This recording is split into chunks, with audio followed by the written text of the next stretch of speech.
everybody, it's Anna. Welcome to the final card in this week's tarot story. So we close with our second major arcana card for the week, so it's another life lesson we're being allowed to integrate, and it is the Empress reversed. So the Empress is the 3 card in the major arcana, and I think of the 3 as being connected to a growing experience of momentum, of things actually manifesting and showing up in the physical world. And essentially with her, I connect it to birthing. She is now the thing that we have been dreaming, the seed that we planted and has been germinating, is now ready to come up into the world. So she is actually the place at which new things are manifested into the planet. So you can see in the image, she is surrounded by her creation. She's got trees, and there's wheat, and there's a river, and she's also got pomegranates on her gown, which connects to fertility. Really, really powerful experiences of birthing. She's able to create lots and lots of stuff. So she's surrounded by all these things, but as she's surrounded by all of these things she has created, so she's actively engaging in creating, she's also reclining. She's on this chase.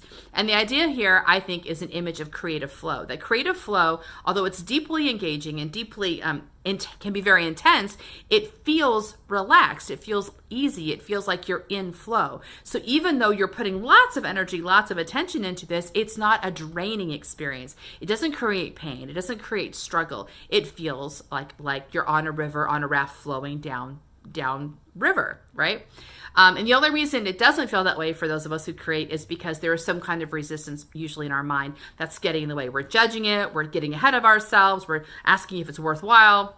That's what creates struggle. But the flow itself is trust and faith and acceptance. So it feels engaging and relaxing at the same time. But this card came to us reversed, and that suggests to me that we are not in flow just yet.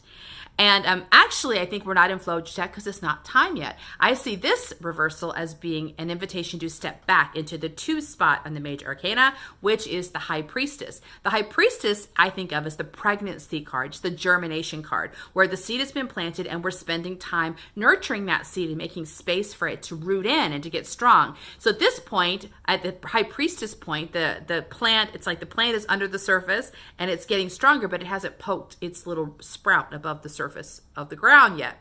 So the 2 card is about being patient, trusting yourself, taking care of yourself, like allowing the work to go underground and having faith in the timing of what's happening.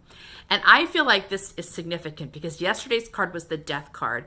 And we talked about how the Death card is an invitation to kill off an old tyrant, an old oppressor, a system that's been restricting you, or a voice that's been judging you and keeping you in place, killing that off to make room for a new beginning. So if you did that yesterday, then you're probably feeling pretty excited right now. You're thinking, great, this old voice is gone. I'm able to do new things. The new dawn is coming up, as we see in the Death card. So yay, what else is going to happen, right?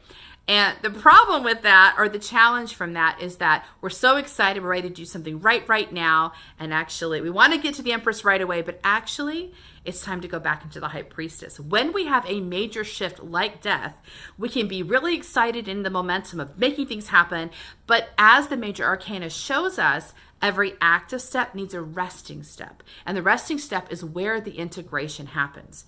So after the Death card, we needed time to rest to allow the integration. And I realize we can struggle with that in part because we're in motion forward and we want to keep going forward, but also because we can be a little bit scared that we're going to get stuck again. Like, let's not slow down. Let's put the gas pedal on, because we're afraid if we pause for a minute to let this integrate, we're going to lose our momentum. That's not the case, though. We have to learn to trust ourselves that the time of rest and integration is actually refreshing us, getting us all on the same page, so that when we move again, and we will move again, we'll feel inspired and excited to move again. Then the Empress, when she comes upright, I mean, it's birthing. So when it's time to birth, it's time to birth. So it's not like you're going to miss the opportunity or you're going to stall out. Just the High Priestess is about gaining ground, gaining energy for the big push.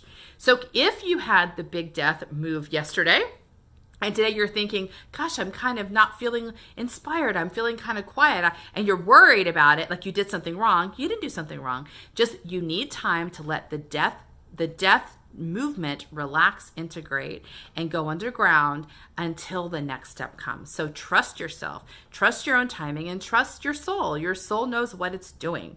So let yourself rest, enjoy the rest, try to take care of yourself as much as you can, follow your intuition, and then wait until the Empress comes to you upright.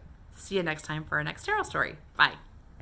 Hey everybody, thank you for watching my channel. If you want more content from me, please check in with my Patreon community, or you can check out my new book, The Gospel According to Tarot. The details are listed below. Hope to see you soon. Bye.